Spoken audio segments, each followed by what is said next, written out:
But first, there are still so many unanswered questions around the FBI's raid on Mar-a-Lago. To discuss, let's welcome in former New York City mayor, former Trump attorney, and former U.S. attorney for the Southern District of New York, Rudy Giuliani. Mr. Mayor, welcome back to the show. So just moments ago, the Department of Justice has come out and said that they are now refusing to unseal the affidavit for the search warrant that so many Republicans have been asking for that would tell us so much. But they say they are planning to unseal other documents related to the raid. So pertaining to the affidavit, they say that releasing it would harm this investigation.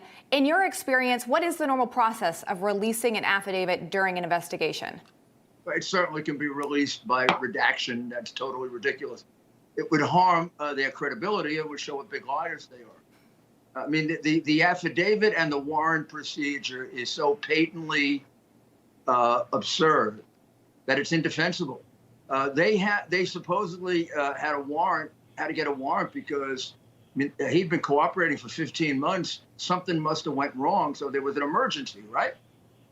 A nuclear material. The magistrate who was handpicked, an Epstein friend, gave them 11 days to execute this very important affidavit, warrant. And then the FBI took the weekend off before they executed it. Hardly any urgency. They say they didn't want Trump to be there. That sounds kind of sneaky. Why wouldn't they want Trump there? What are they going to do? Trump can't be there. In fact, you usually want the defendant to be there when you execute a warrant. You want to see how he acts. Every time I executed a warrant, I can never remember not doing it because the defendant was there. I want the defendant there. And I never remember asking a magistrate for 15 days to do it. It also just doesn't make. He's in New Jersey. That just doesn't make sense, right? He's in New Jersey. It's not like he was going to fly back to Mar-a-Lago, which is been closed for months. So he wouldn't fly back and just hang out there. He's got nowhere to go. I mean, the thing that troubles me in this, if these documents were really so classified, they're so sensitive, you've got the president's team, by all accounts, were cooperating with them. Why did the Justice Department, you just noticed this, wait so long to get them back? They actually called and told them to add a lock. Like they said, can you put a lock on that door where you're storing them? It doesn't sound like they were too worried about what was down there. They could have issued another subpoena. Instead, they raided his house. Yeah, actually, to get a warrant after a situation like that, you have to make a showing that there's a reason for a subpoena. In other words, he's going to destroy something. He's going to run away with something. There's something of urgency there. The fact that they got 11 days and they took a weekend off before they did it so they can enjoy Palm Beach belies the fact that there was anything urgent about it. And the fact that it took 9 hours to do the raid also belies the fact that anything specific they were looking for. I think Andy McCarthy, who was formerly an assistant that worked for me, I trained him, I'm very proud of that.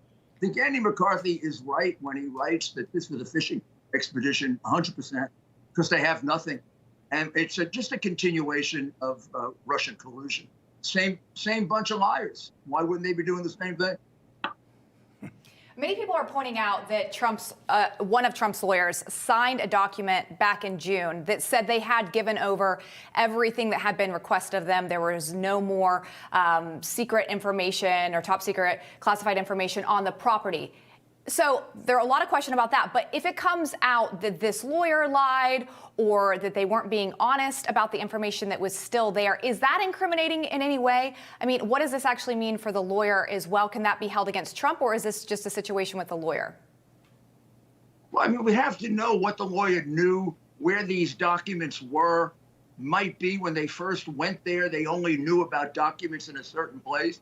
But when they came back to look at the additional documents, they were brought right to them. They were told to actually take pictures of them and photographs of them, and they did. So nobody was hiding them. It does sound to me like the lawyer. I don't know who the lawyer is. It sounds to me he just didn't know the full scope of what was there. There's no indication they ever tried to hide the additional documents. They went and looked at them and photographed them. The thing that's interesting is, he worked out of Mar-a-Lago for months prior to leaving office. He was going down there on the weekends, probably starting in November, right? He didn't just do this, and you know Trump as well as anybody, right? It's not like he went and put the stuff in boxes. It was probably some aid that had been piled up, and over the course of... Right? What? Presidents don't pack their own box. It's ridiculous. Right. So that's what I'm getting at. How important is intent? It's not like he did this. There was some aid over the course of months that had put stuff in a box and they'd piled it up. So when you get to the crux of this, the Espionage Act and all this other stuff, how important is intent? Crucial. It's the only thing that counts. Every president would go to jail if it wasn't for intent.